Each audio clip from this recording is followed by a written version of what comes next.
चलिए तो आज हम स्टार्ट करते हैं। आज हम लोग पढ़ेंगे क्लास 7th का chapter number 6 physical and chemical change.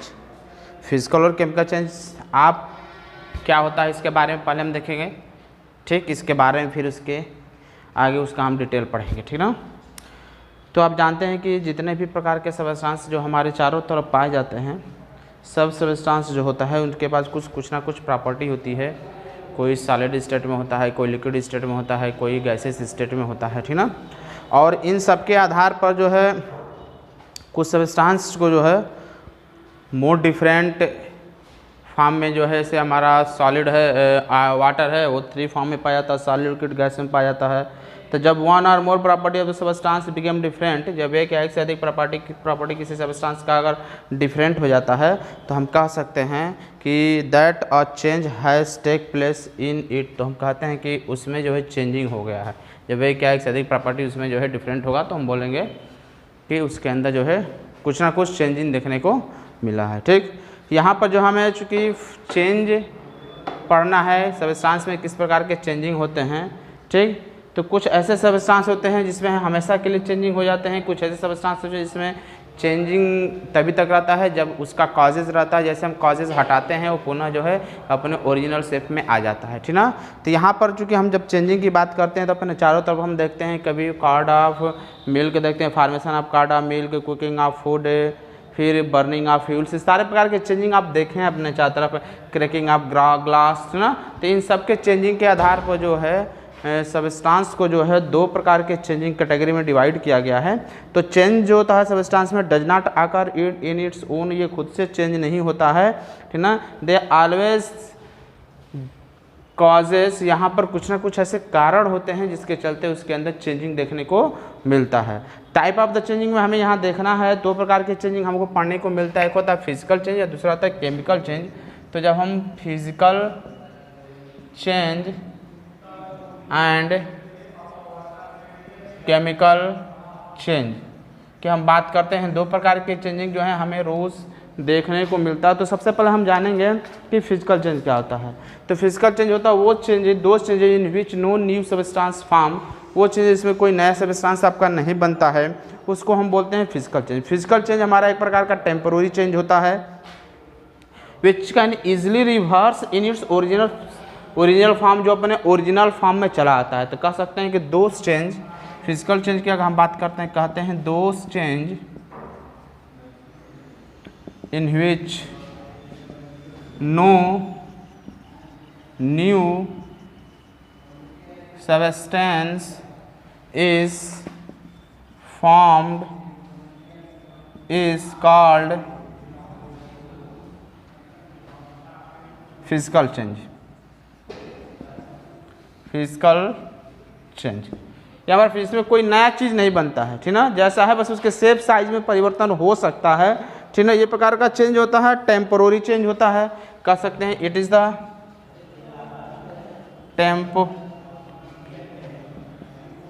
Temporary change हमारा होता है।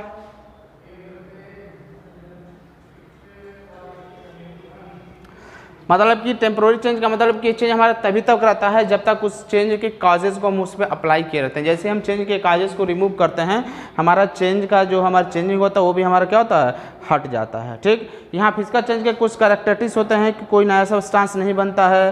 फिजिकल चेंज हमारा टेम्पोररी चेंज होता है, ये हमारा रिवर्सिबल चेंज होता है, और इसमें लिटिल अमाउंट ऑफ एनर्जी जो है हमारा क्या होता है, खर्च होता है, एब्जॉर्ब होता है या इवॉल्व होता है फिजिकल चेंज में, ठीक। तो हम कह सकते हैं पहला तो नो न्यू सब्सटेंस फॉर्म, किसी में कोई न्यू सब्सटेंस हमारा नहीं बनता है। दूसरा टेम्पोरेरी चेंज होता है, ठीक। तीसरा हम कह सकते हैं कि रिवर्सिबल होता है,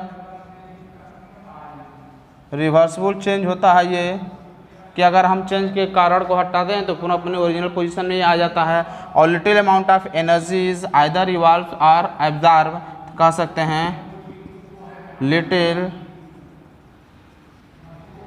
amount of energy is either evolve or absorbed. Little amount of energy is either evolves or absorbed. ठीक ना, कम अमाउंट ऑफ एनर्जी जो है, लिटिल अमाउंट ऑफ एनर्जी है तो हम उससे निकलता है या उससे एनर्जी क्या होती है, ली जाती है, ठीक ना। तो इसको हम बोलते हैं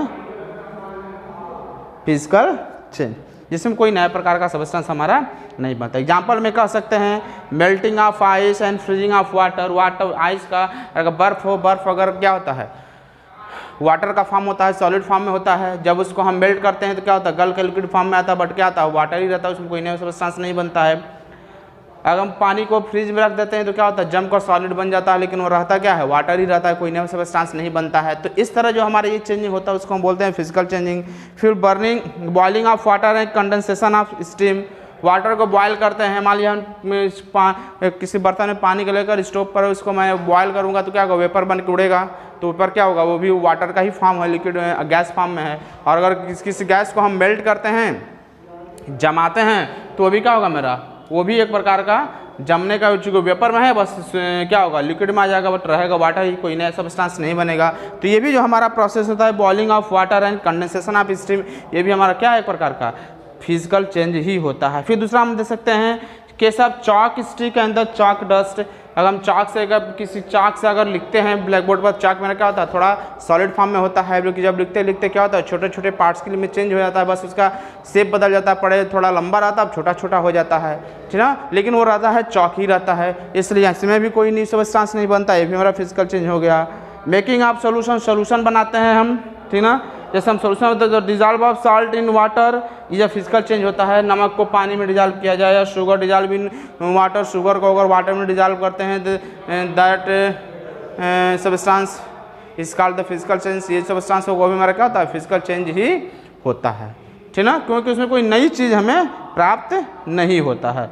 breaking of glass tumbler, glass अगर शीशे का कोई ग्लास हो, ठीक ना, अगर उसको हम फर्श पर ऐसे छोड़ देते हैं तो क्या होगा, टूट जाता है, टूटने का उसका शेप बदल जाता है, बट रहता है वो शीशा। ऐसा नहीं कि पटकने शीशे के बाद लोहा हो जाएगा, ऐसा नहीं हो सकता, वो शीशा है तो ग्लास है तो क्या रहेगा, ग्लास ही रहेगा। तो इस प्रकार की जितने भी चेंजिंग होते हैं, इसमें कोई नया सब्सटेंस नहीं बनता है, उसको हम बोलते हैं फिजिकल चेंज, ठीक ना। अब हम बात करते हैं केमिकल चेंज। केमिकल चेंज उसको कहते हैं दो substance in which those change in which new substance is form, those change in which, no को बस इसमें से हटा देंगे, no substance with new property भी इसमें हम जोड़ देंगे, उसकी प्रॉपर्टी भी डिफरेंट हो जाती है। New substance is form with new property is called physical, नहीं केमिकल चेंज। इसको क्या बोलेंगे हम, केमिकल चेंज, ये हमारा केमिकल चेंज होता है, ठीक ना। तो इस प्रकार का जो चेंजिंग होता है वो हमारा न्यू सब्सटेंस बनता है केमिकल चेंज में, ठीक। ये परमानेंट चेंज होता है, रिवर्सिबल नहीं होता है। लॉट ऑफ बहुत ज़्यादा एनर्जी इसमें या तो ऑब्जर्व होता है या इससे निकलता है। साउंड भी इसको प्रोड्यूस होता है केमिकल चेंज में, ठीक। परमानेंट चेंज होता है, फिर से इसकी प्रॉपर्टी भी डिफरेंट हो जाती है। सारे प्रॉपर्टी हम कह सकते हैं। सबसे पहले क्या कह सकते हैं कि न्यू सब्सटेंस बनेगा, न्यू सब्सटेंस आपका फॉर्म होगा, परमानेंट होता है,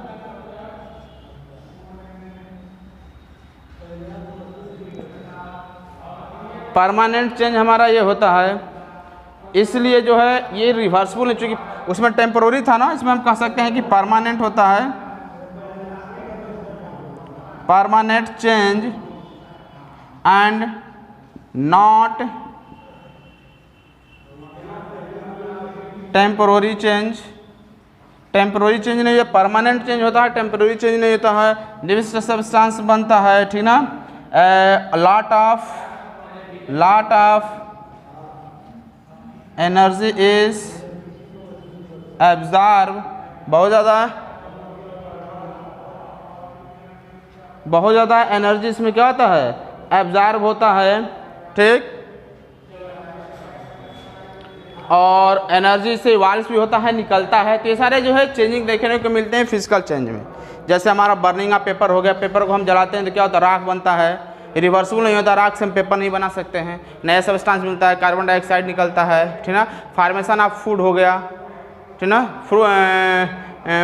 खाना का बनना, या फिर formation of card from the milk, दूध से दही का बनना, या फिर राइपिंग ऑफ फ्रूट, फल का पकना, फर्मेंटेशन ऑफ ग्रेप्स, ये सारे जो हमारे रिएक्शन होते हैं इसमें कोई ना कोई नया सब्सटेंस बनता है। और पुनः हम चाहेंगे आम पका कर चाहेंगे उसको कच्चा करना तो कच्चा नहीं हो पाएगा, पका आम से पक गया तो पका हो गया, ठीक ना। तो ये रिवर्सिबल नहीं होता है, ठीक। इस प्रकार के जो चेंजिंग होते हैं हमारे क्या होते हैं, फिजिकल चेंज होते हैं, ठीक ना। फोटोसिंथेसिस में हमारा फिजिकल चेंज होता है। प्रोसेस ऑफ डाइजेशन, जो हमारे पेट में डाइजेशन होता है, खाना का जो डाइजेशन होता है वो भी क्या होता है हमारा एक प्रकार का केमिकल चेंज है। फोटोसिंथेसिस भी हमारा एक प्रकार का केमिकल चेंज होता है।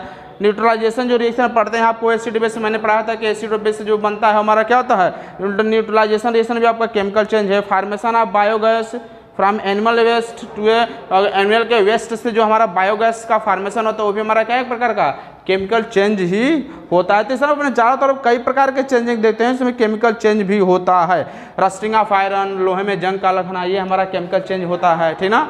तो ये सारे केमिकल चेंज, कुछ ऐसे चेंजेज होते हैं जो हमारे लिए इंपॉर्टेंट भी होते हैं, कुछ ऐसे होते हैं जो इंपॉर्टेंट नहीं होते हैं। जैसे फल का पकना हमारे लिए इंपॉर्टेंट है, हम उसको चाहते हैं जल्दी पका लें, बट रस्टिंग ऑफ आयरन, लोहे में जंग का लगना हमारे लिए क्या है, इंपॉर्टेंट नहीं है, हमारे लिए क्या है, हानिकारक है, हार्मफुल होता है। लोहा में जंग लगता है तो फिर हमारे बिल्डिंग ब्रिज सब खराब होने लगता है। तो कुछ ऐसे चेंजेज होते हैं जो हमारे लिए यूज़फुल होते हैं और कुछ ऐसे चेंज होते हैं जो हमारे लिए क्या होते हैं, यूज़फुल नहीं होते हैं, ठीक ना। तो ये हमारे केमिकल चेंजेज रहा, फिजिकल चेंजेज रहा। अब आगे हम लोग पढ़ेंगे कि आप चूँकि कुछ ऐसे चेंजेज होते हैं जिसको हम प्रिवेंट भी करते हैं। जैसे हमारा आयरन है, लोहे में जंग लगता है तो उससे क्या होता है, हार्मफुल है, तो हम सोचते हैं कि वो बच जाए, ठीक। तो उसको बचने के लिए हम क्या करते हैं, उस पर पेंट उंट करते हैं, ठीक ना, इसके चलते हमारा जंग न लगे। तो ये हमारा जो होता है चेंजिंग हमारे लिए जो हार्मफुल होते हैं उसको प्रोटेक्शन के लिए भी हम बहुत तरीके यूज़ करते हैं। रस्टिंग ऑफ आयरन हम लोग पढ़ेंगे डिटेल्स में कि रस्टिंग ऑफ आयरन क्या होता है, ठीक। इससे पहले हम लोग जान लेते हैं कि reaction between the baking soda and vinegar, baking soda और विनेगर के बीच जो रिएक्शन होता है, क्योंकि जब जानते हो जब हम अधिक मात्रा में भोजन कर लेते हैं, खाना खा लेते हैं तो हमारे पेट में एसिडिटी ज़्यादा हो जाता है, जिसके चलते हमें बहुत पेन होता है, दर्द होता है, ठीक ना। और उस दर्द से बचने के लिए जो है हम क्या करते हैं कि बेकिंग सोडा खाते हैं, ठीक। बेकिंग सोडा क्या करता है कि हमारे पेट में जो एक्सेस मात्रा में एसिड होता है उसको न्यूट्रलाइज कर देता है और हमें जल्द रिलीफ दे देता है। तो ये रहा रिएक्शन हमारा बेकिंग सोडा और विनेगर का। बाकी का नेक्स्ट टॉपिक हम नेक्स्ट वीडियो में डिस्कस करेंगे।